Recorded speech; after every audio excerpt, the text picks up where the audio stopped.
Hey, Anthony, thank you for coming in today. I mean, you just have such a marvelous background, a lot of success, and continuing so tremendous impact across so many different areas. You're a renowned real estate developer and famous for it in terms of your sustainable cities and things like that, and real estate environments. Very pioneering, very successful, sounded like a Midas touch investor as well. And you're also working across leading globally top companies and things like sustainable green energy and the metaverse now, and mobile education, inclusion of more than 2 billion who have limited access, and you have so many leadership lessons as well, and great stories, just amazing stories and narratives. So you know what? I really appreciate you coming in and sharing so many of your insights and remarkable history with our audience. Thank you. Thank you so much, Stephen, for your nice and kind words. I don't really deserve that much. It's very kind of you. Well, the world applauds you with everything you're doing. So Anthony, I'm always curious. You have such a great heart and a great passion for impact. Plus, you're a very successful business person as well, and a very, very famous leader.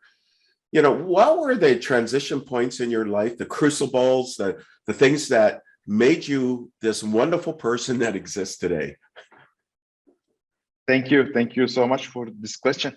And I think many of it goes back to where I come from originally. I'm originally from Lebanon, and we learned being resilient. We passed through many difficult episodes in our lives, and it wasn't easy. I had to change 3 times schools in 3 different countries during my childhood. And moreover, there is sometimes some small lessons in life that always keep impact in your life. For example, my one of the things that started very early working in me, my father had one of the best schools in Lebanon, and which is normal that I go to this school. So he took me there. I stayed there for 3 or 4 months, and then he decided to shift me to another school. And it was a huge decision for his business. So how would people look at it that his own child are not in his school? But for him, he had a greater cause, because he realized one thing: when I was going to this school, I was very differently treated, either by the professors, because they know that my father owns the school, or by the colleagues, by who also wants to be close to me. So he decided, no, even if I lose many students because they will take it wrong, but I want to gain my family. So this learned me a lot of values. So you can always sacrifice some of your business for a better cause. And I think family first is one of the values that I started learning very early in my life. It wasn't easy. Okay, I was every day arguing with him. So, okay, I was there. I was happy. Why are you shifting me to a very strict school? So these small lessons in life, plus being part of a country where there is always instability, you start looking for adaptation. And I think in today's world, the way the world is changing so fast, I think adaptability is one of the most important things that you should have. Technology is moving so fast, you cannot adapt to it. So you have always to learn in your life, to improve, to be surrounded by like-minded people, to be inspired by people like you, Stephen, for example. So that's how we operate. So that's really, really fascinating. The fact that you changed schools. Your father moved you out of his school, and it forced you to look into new environments. You're always stretching, and the fact that you live in an area where there's pressures, challenges, and as you mentioned, it makes you want to be agile.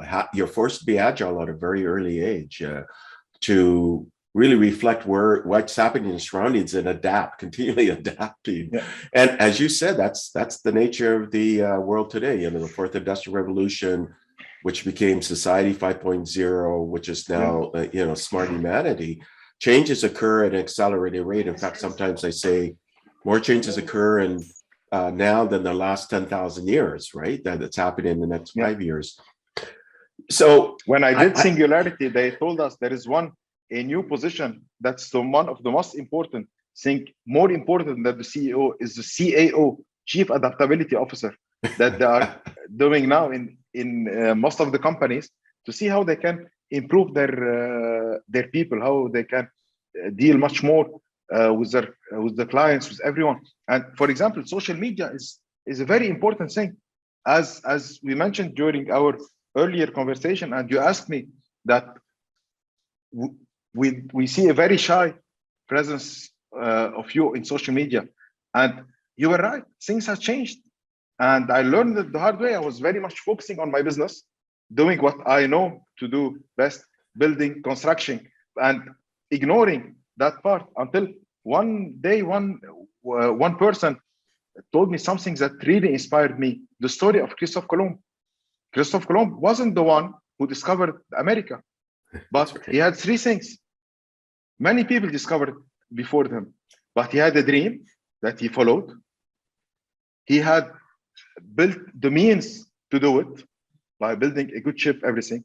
And then most important than that, he has the ability and surrounded by people who announce it in a right way. And this is today the strength of social media.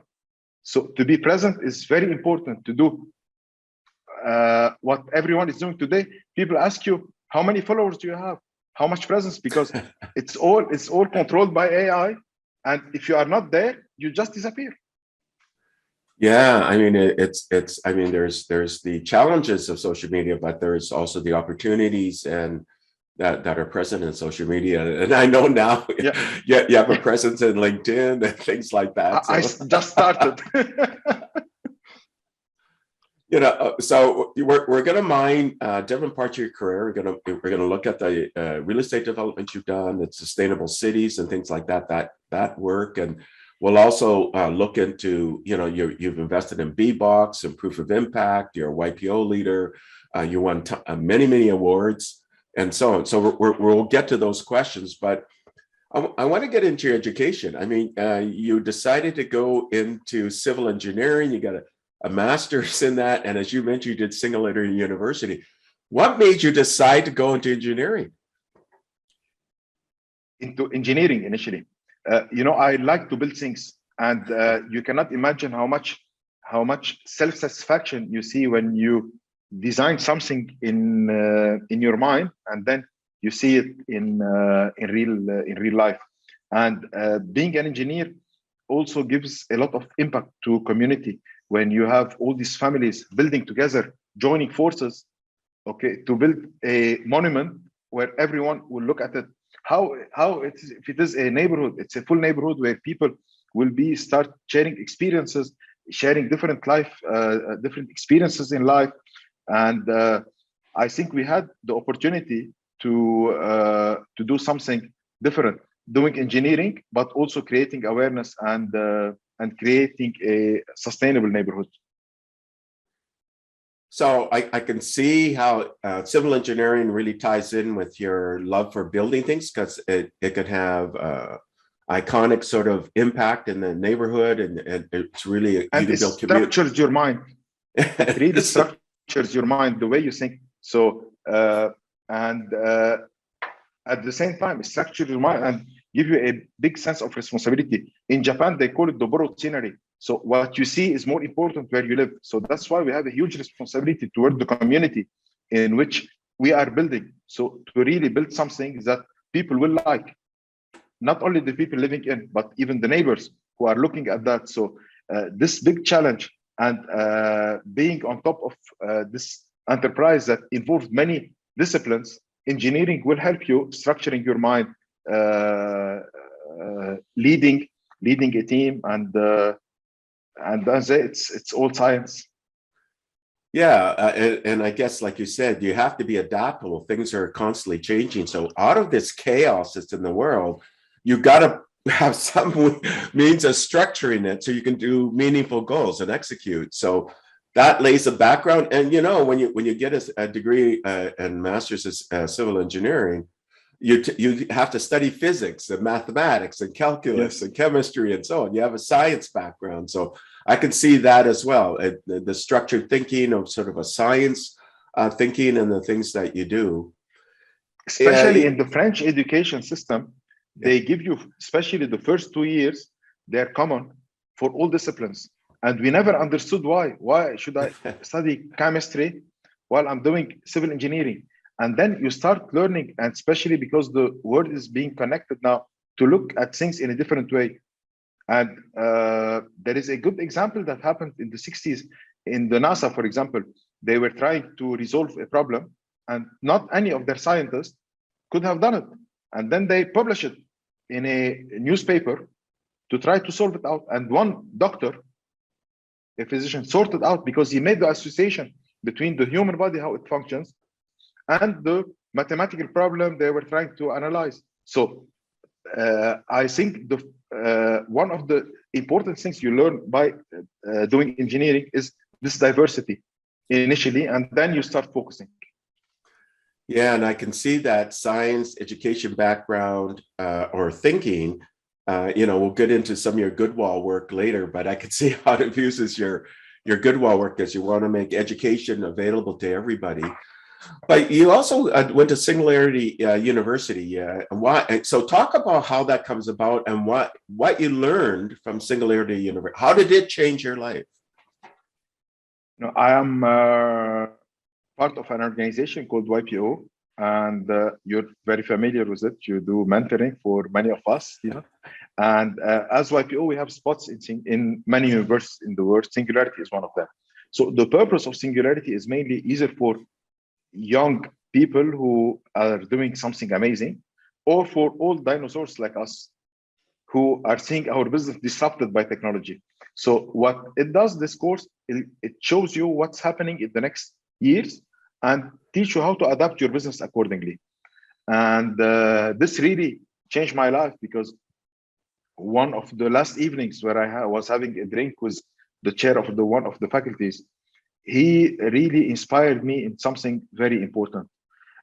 He told me, Anthony, I'm sure you're lost after all what you've seen in these days. I told him, yes. He said, let me give you a piece of advice. We're all fighting for a community of 3 billion people, market shares, everything. But we are forgetting that there is 2.5 billion people underserved. Why don't we focus on these people? And why these people are underserved? No one knew about them because they are not connected. They're not connected because they don't have electricity. And electricity today is the connection to the world. And the reason why they don't have it, because to bring electricity to them, it costs as much as power generation because of the huge distances, the jungles. Africa is wild, it's not easy. And the cities are very much segregated. So the cost of bringing the electricity is as much as producing it. So he told me there is a new system today where every house produces its own electricity, and they're all connected to a grid. So it's off-grid solar. So I asked him more about it, and he told me, I think this will help a lot, having these 2 billion instead of being a liability to become an asset, because you're connecting them and you're offering them. You start by offering them electricity, and then internet automatically, then logistics, then opportunities, microfinance, microinsurance. So it's a huge world, and of course, education. So I started asking more about it until one time I was attending a board, and on the board there was Florian, our common friend, that you know very well. And I always knew that Florian was doing impact investment. So I never understood what it was. For me, Florian is a musician. He plays nice music. So I never understood deeply what was impact investment about, until we had this board, we had a break, and we were having a drink together, a coffee. And I asked him, Florian, tell me more, what's impact investment? And what he described was exactly what the chair of Singularity was telling me. I told him, where is that? He told me there is one of our companies in the fund called BBOXX. If you're interested, you can meet them. They're doing exactly the same. So I took the first flight with him to London, met these amazing founders, and it was a light for me that changed all my life. You can't imagine, Stephen, when you go with them on the ground, when you see the smile of the people having their life changed, it's so much empowering you. It's really amazing. And since then, I started looking more and more into this space, how we can complete it, how we can have these people benefiting from all the services that are available in the world. And so, these people are still untapped. So the opportunity is huge. So let's unpack or get into more detail. BBOXX, you said BBOXX. So tell me what BBOXX is. Is it, I'm a villager in Africa, and before I had no access to electricity, and then somehow I have it, and now I'm in the cloud through technology. Now I have an identity, so I can get into finance. I mean, you can't access healthcare today, or even microfinance today, unless you have some identity, right? So can you describe how BBOXX works? Yeah, it's a very simple and smart system. So they go into every village, they put a kiosk, they put light. So this village, no one knew about it initially. It's mainly in rural areas. So they put the light, everyone comes, what's that? So they take 3 people from each village, they train them. One will be the shopkeeper, one will be the maintenance guy, and one will be the sales guy. They train them for 3 months, and then they distribute these devices free of charge. So all these devices, they're connected via cloud to a platform, main platform, which is in UK. This platform controls 3 things: the device, we can upgrade, downgrade, or shut it down remotely. So the people, they just need to send a message every week. It's mobile payment to pay their consumption. Second, the platform control all the employees. You have a to-do list every day. And third, and most important thing, we start having the history of payment of these people. So suddenly, these people living in bushes, they became bankable, because for the past 7 years, they never missed a payment. So you start building credit history for them. And if you look at the average of the data that we collect, an average person in Africa is worth around $80,000 US, and he doesn't have a penny in his pocket. Why? Because the financial system is not there. So they are asset rich but cash poor. Put the same guy in California, offer him a credit card, a housing loan, a car loan, all the facilities. You can leverage it from the 80, you can get to 800,000.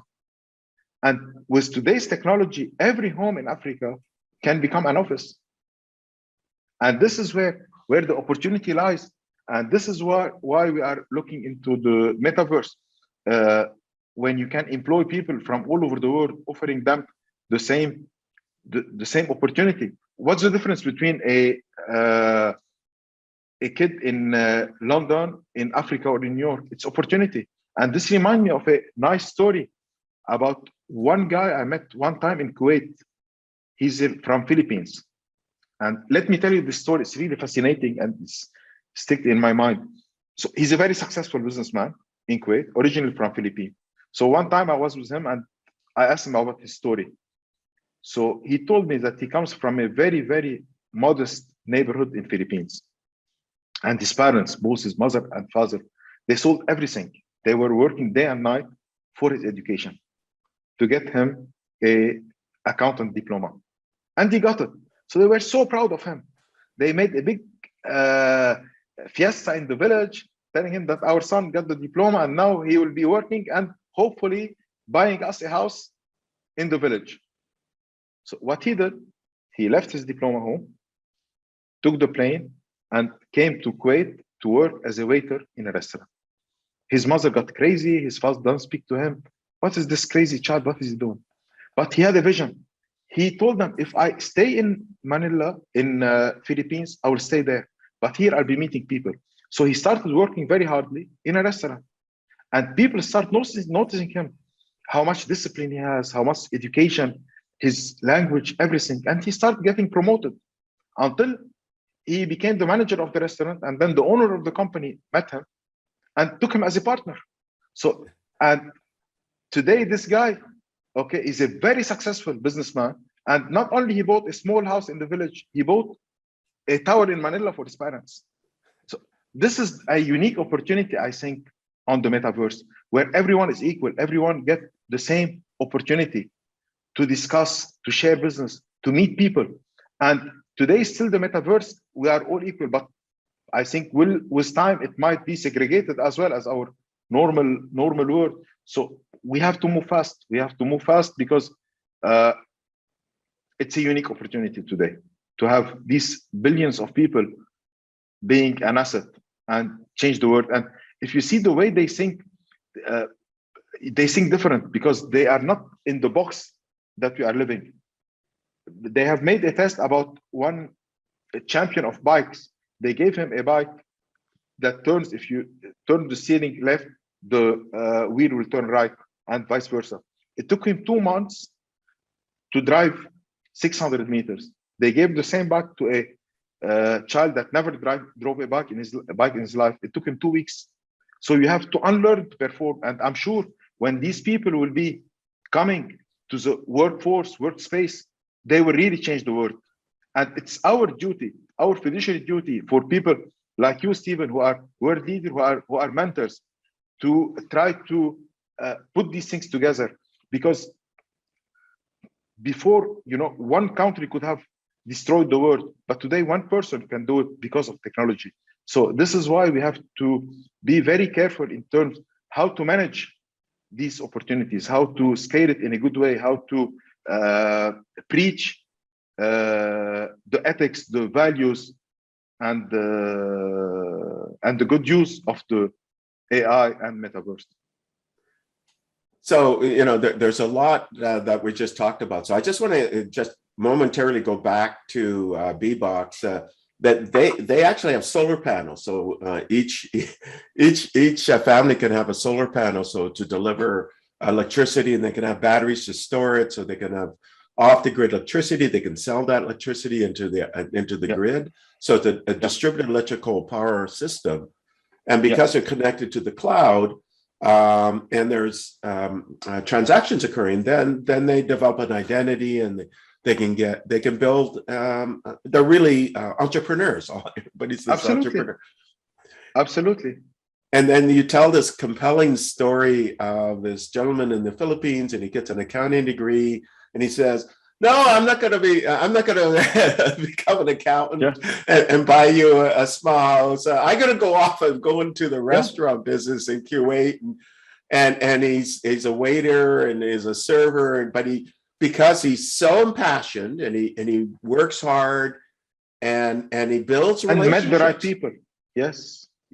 So really, what you're saying is that relationship building is sort of the magic of and the ability to build relationships, and then you took and he became well known, and he's very successful because he had this ability to build relationships, right, and be recognized that way. And you're saying the metaverse creates that opportunity too, so that everybody can build relationships, but on a global scale. No barriers. Absolutely, no barriers. Even on the metaverse, you see people who has physical disability, and they are outperforming. They're performing extremely well through their avatars, not because people in the real world have a prejudgment for them, but because they have a prejudgment on themselves.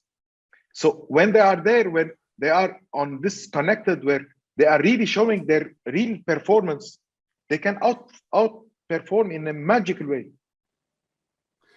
Yeah, and it sort of reminds me. So really, whatever you think your limitation are, whatever you mentally think, it goes away, because in the metaverse, you could be anything you want to be, right? And you have the ability to connect to somebody else anywhere in the world, and exchange ideas. You can surface your creativity. It's like the Indian mathematician Ramanujan, a rare event. He's in a village, he reads a book, develop amazing mathematical formulas and theories and so on. And it's only really by small chance that he got recognized and became a very famous mathematician. And they're still trying to figure out all of the things that he created, you know, many years ago, 100 years ago. But that rare incidence, you're saying that if you have a metaverse, then you have this ability that any 7.8 billion people out there, any one of them can be a creator, can share, has the ability to flower and connect with others. And then I guess that leverages kind of the power of YPO, your ability to connect to others, right? So, you know, there's a really fascinating area. So what are you doing then in the metaverse? So you mentioned it, you think it's a great new evolution. You said there's dangers in it as well. You got to make sure you have governance and ethical principles behind it, interoperability so that it doesn't get isolated or silos. So what is your vision and what are you doing in the metaverse that you can talk about right now? I know maybe there's some things that are still stealth mode, but what can you make public?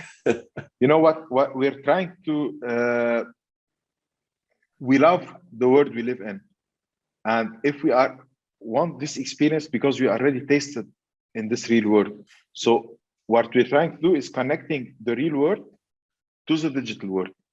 That's one thing, by creating both experiences. You know, one thing, I have a 12-year-old son. And when I was telling him that I'm doing things on the metaverse, I thought he will be so excited. His first comment was, "Dad, please don't be addicted like me. What I love about you is that we have outdoors, we go together."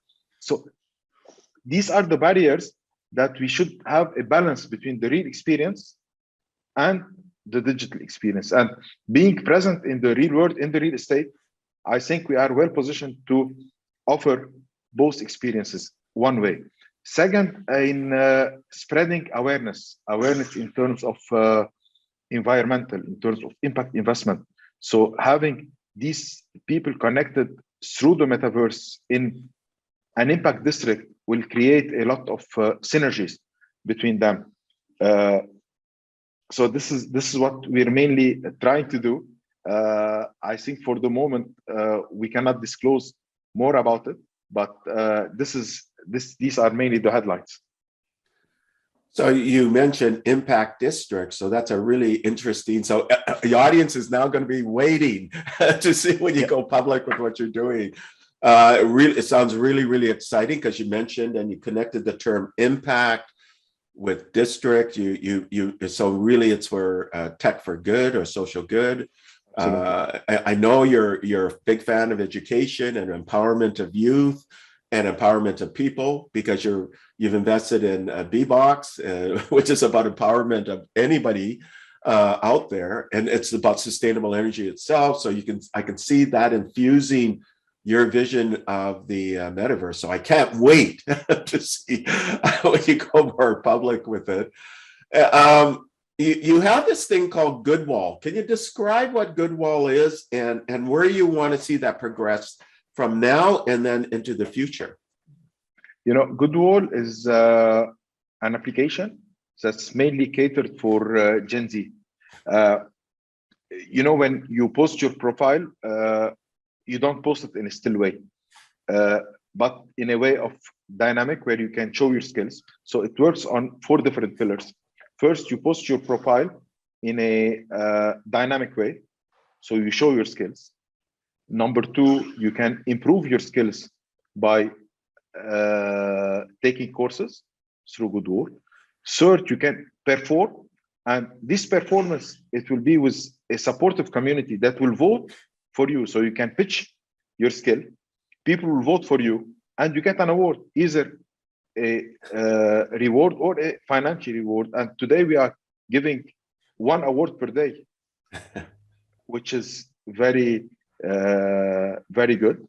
And more important than all of this, we're able through different partners to secure jobs for these people.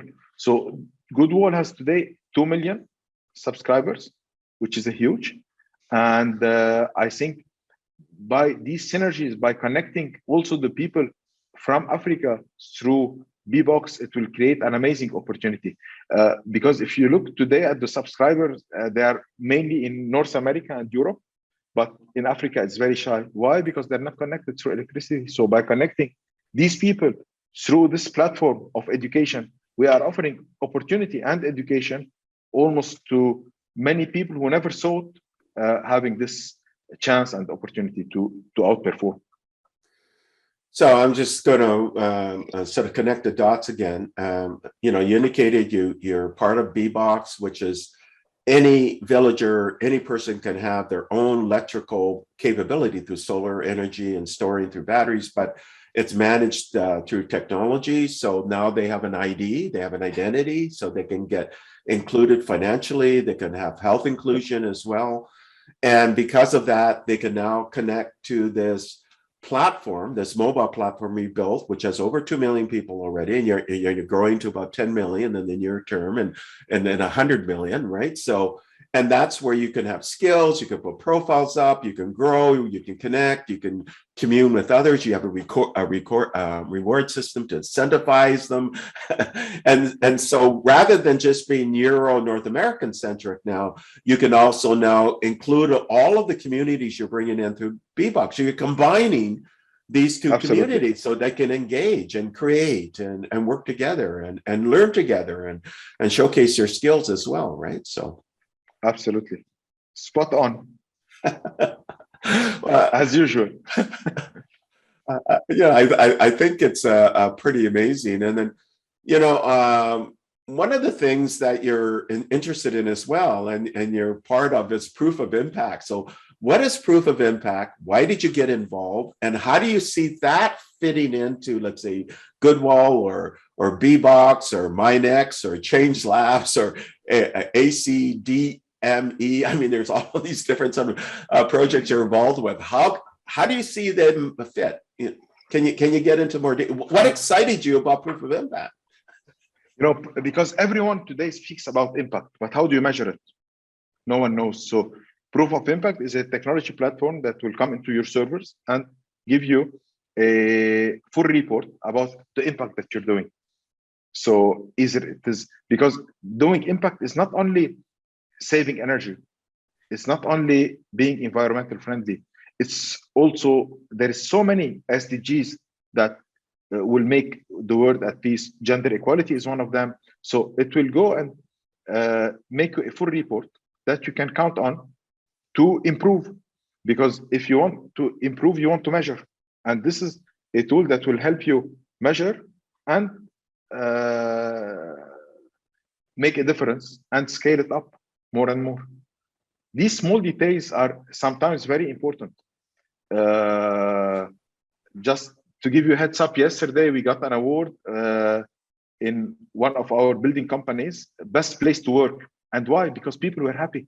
And being happy is, and this is very impactful, because if you're coming to work and you're sad, you cannot do anything. So peace of mind is one of the most important things. I had some workshop with Columbia University, and it was very interesting. They made for us, everyone choose 10 values for his company.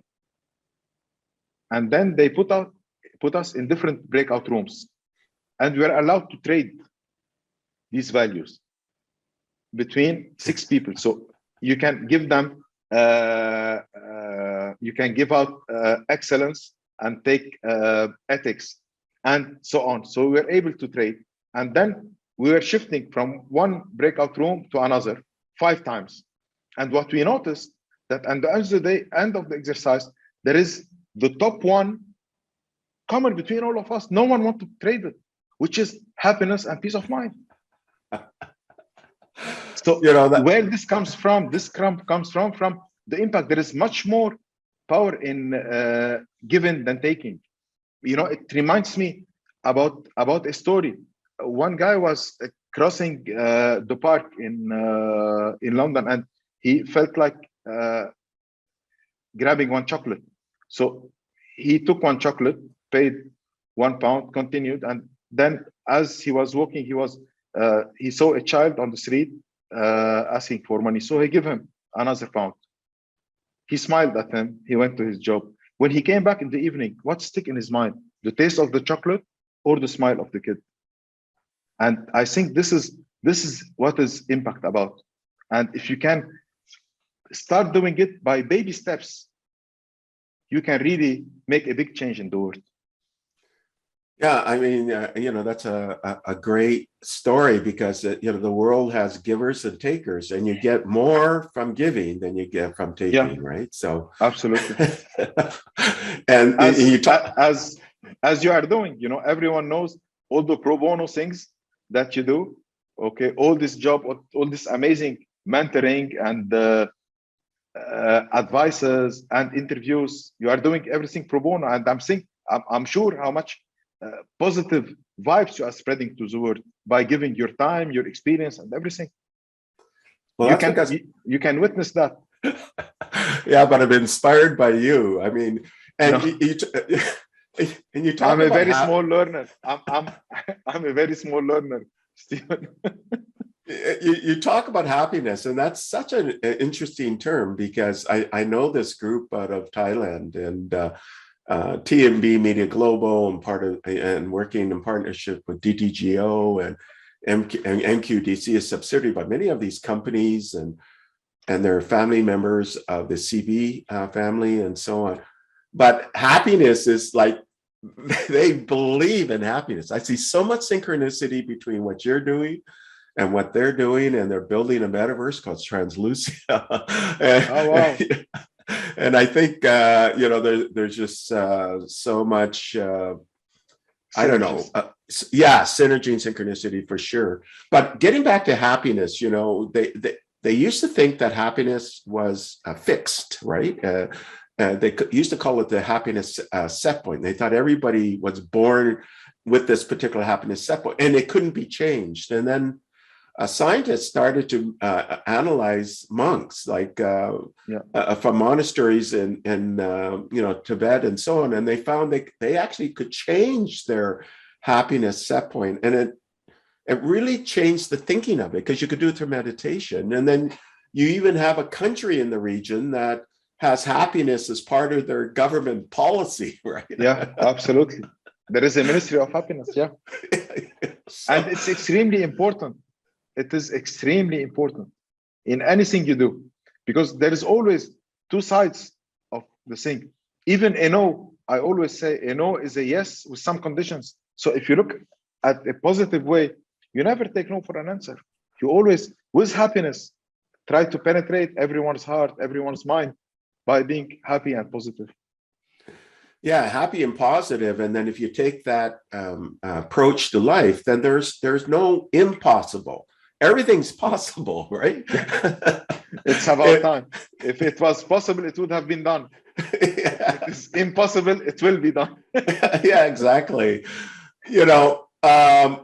There's so much to talk about, and unfortunately, we're just sort of limited in time. But can you quickly sort of talk about MindX, which you're involved with, and Change Labs and ACDME? Sort of briefly overview those, and then we've got to get into some of your real estate work, because it's amazing, like 1 tree per square meter, things like that, and your sustainable microcosms city in the Middle East and District X. So, but let's finish the MindX. Start by that one. Yeah. You want to start by the MindX, or MindX is very simple. It's today the mining industry in the world is very badly looked at, because there is a lot of problems like corruption, child abuse, everything. And to transport the mine, the artisanal mine, usually it's all physical transportation. Why? Because there is no trust. Today, the blockchain offers us two things: smart contracts and transparency and compliance. So MindX is a platform that is based on blockchain, where everyone who could find any mineral has a full profile and fully transparent. He can sell it directly through a smart contract. So this is something that will, in my opinion, will be contributing in changing the concept of the mining industry. Right, and then you get provenance, right? Because then you have a full transparent record of the absolutely authenticity of it all. And you get this democratization and this idea of distributed autonomous organism or so organizations, I should say. So distributed autonomous organizations can be part of this idea as well. So, and you can even mine this idea of AI being part of this distributed way. I mean, the possibilities are endless. You also have Change Labs. Can you talk briefly about that? Change Labs is an education platform that offers education courses mainly to people in North Africa, Change Labs and the Academy, by offering them virtual courses with reputable universities. So it's kind of an online education platform, but all these are contributing together for the bigger picture that we see how we can cater and offer to all these people living in rural areas, putting them together and offering them the best we can, and at least a chance to perform and being employed by big multinationals, offering them the opportunity to be there. And then before we get into the real estate part, which is really where you started, but now you're like a technologist. This ACDME, what is that? Academy. Oh, ACDME is based out of Cairo, and it offers to every student, opportunity to study online with a university in UK mainly. So we do all the sorting out of the students, which courses, so they can study online and get their diploma directly. Okay, now we're going to end with a lot of your real estate work. It's quite amazing. But before I do that, I just want to say that you're a member of the International Chamber of Commerce, the Lebanese American Chamber of Commerce, the United Nations Global Compact because of the transformational work you're doing, the Lebanese SDG Council, the Order of Engineers and Architects, chapter chair of Young Presidents Organization in the region, and we there's so much more.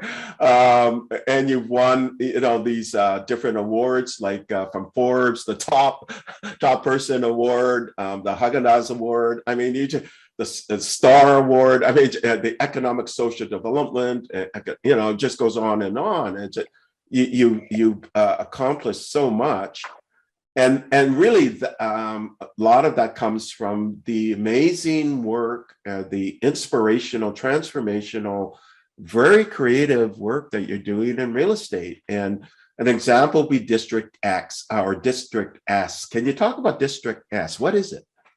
Yeah, District S is a neighborhood in the middle of downtown Beirut, and what happened, it's a very large-scale project and that we acquired in 2009, and then the global crisis came.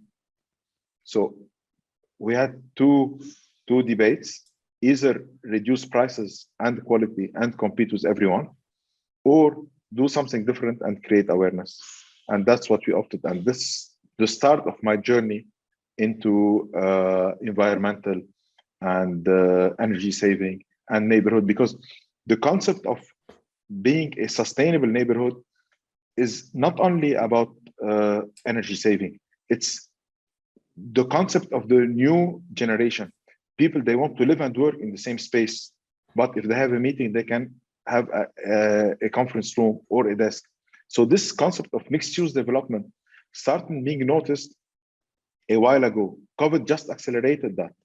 So people, they want to be in the same environment with people who share the same culture, the same background, the same education, but they have different needs. And this new generation, they want access much more than ownership. They don't want to waste their time paying the electricity bill, the water bill, all these things. So they want to be in an environment that is sustainable, that work all together, that's environmental friendly, and where they can have access to anything they want. So this is the concept of District S, where you have a one-bedroom apartment next to a big penthouse. Why? Because these people, they have the same culture, the same interest in life, but they have different needs. He's a single man, he just need a one bedroom, and he has a big family and he wants a big penthouse. So all this concept working together. Plus, we started promoting that for every square meter we sell, we will be planting a tree. And this idea and inspiration came to us because of the crisis. You know, we were obliged to do something different, and it paid off very well. You know, by creating this awareness, even during the worst days of crisis, we were able to sell because people are aware that even if they are paying same price as any other not discounted asset, they are gaining it over time. At the end of the day, they are owning this. And with the awareness we created, they learned that they are saving it within 2-3 years and getting all the rest for free.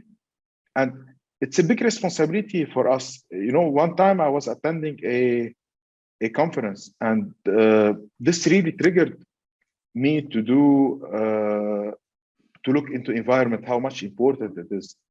The speaker was saying, imagine that we are all on a spaceship traveling together, and the trip took much longer, and suddenly the crew announced that, sorry, but we are running out of food because you ate too much. Then after 1 hour, he announces that, sorry, we're running out of water because you drank everything. And so until, will you be worried or not? And then suddenly one kid comes and breaks the window of the spaceship. Will you be worried or not? This is exactly what we're doing to our planet. We are taking all the resources out. We are destroying it for no reason. We are all together in this spaceship that we call Earth. We should preserve it because we are all responsible and going to the same destination. And this is what really triggered us to do this concept of sustainable cities. And District S is a sustainable neighborhood. It's one of the first in Mediterranean basin to have this mixed-use development in an energy-saving and sustainable way. Yeah, and again, it's pioneering all of this work that you're doing, and that's why you're ranked as one of the top real estate companies, really, I would say, in the world by Forbes. And you're chairperson of you're the chairperson of Cornerstone Development, which is just an amazing company. You know, it's so inspirational. It's really a model for the world for people to look at the work you're doing. We just have a few more minutes left, so I'm going to end on two things. One, your YPO work, and then some lessons that you want to share with the audience about leadership. But first of all, I'll set it up. You know, YPO is the Young Presidents Organization.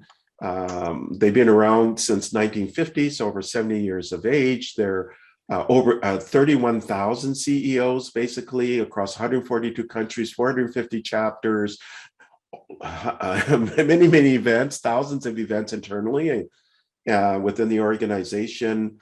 Employ 22 million, 9 trillion in annual revenue. So they're, you know, quite famous for that. But very private. And I use this acronym to describe the organization, PCART, which is by policy, privacy, confidentiality, accountability, instant response. And by policy, IPOers have to respond within 24 hours if somebody reaches out to them, and that builds trust.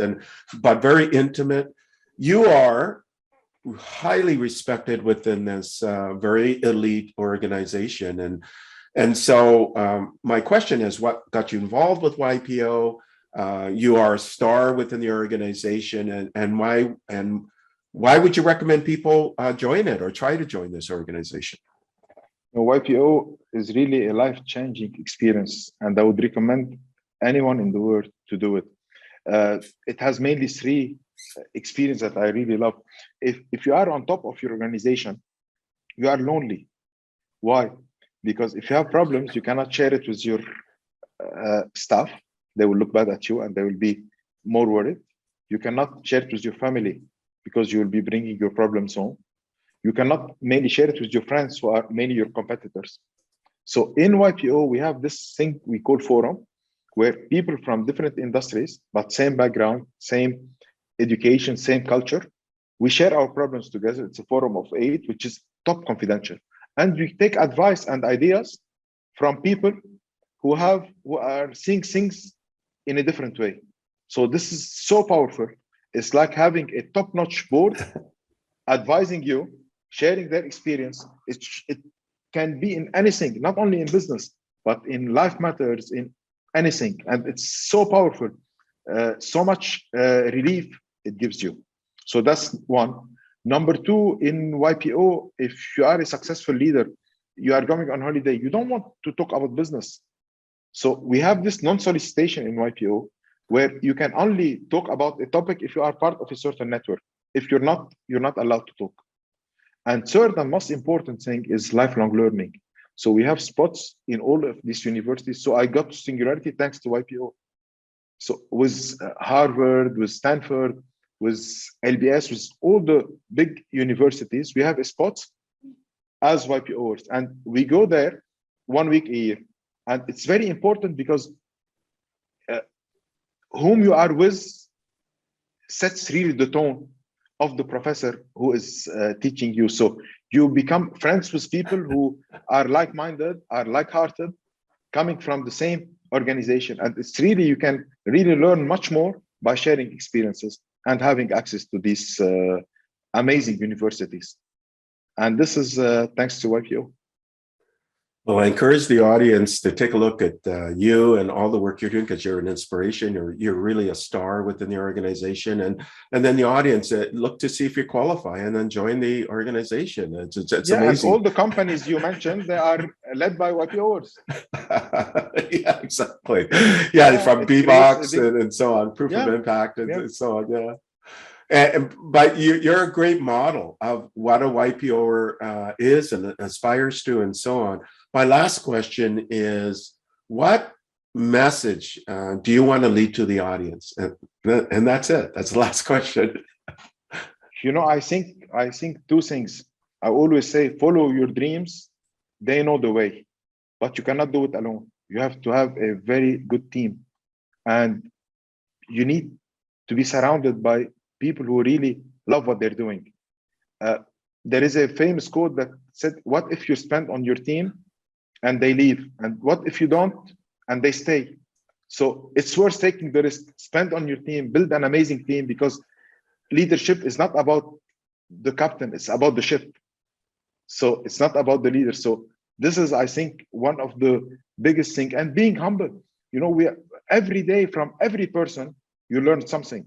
If you have this open-minded of learning, we all make mistakes, but we don't look at it as mistakes. Every day we make mistakes, and every day we have an opportunity to learn from any person that we meet. We meet in the street, we meet in the office, we meet anywhere. So I encourage everyone to be humble and lifelong learning. That's an amazing, outstanding message to lead to the audience. And I really recommend follow your work, because your work is a great model to emulate and to support. Everything you do has to be supported. So, absolutely. Anthony, thank you for coming in and sharing just inspiring stories, your passion, your creativity, your innovation. As I mentioned, you're a model for leadership, you're a model for impact, and having, doing and invoking meaningful change to the world. You're an embodiment of all of that. And, I really, I'm grateful, and thank you for coming in, sharing so many insights with our audience. Thanks for inviting me, Stephen. I think this platform that you are offering is really stunning, is really amazing. And I'm very grateful to be here with you. I am delighted. And it's an opportunity to share things that I usually don't share. It's one of my few experiences going online with such an amazing and inspiring person like you. Thank you so much, Stephen. And thank you, and peace, and goodwill, and well-being. Thank you.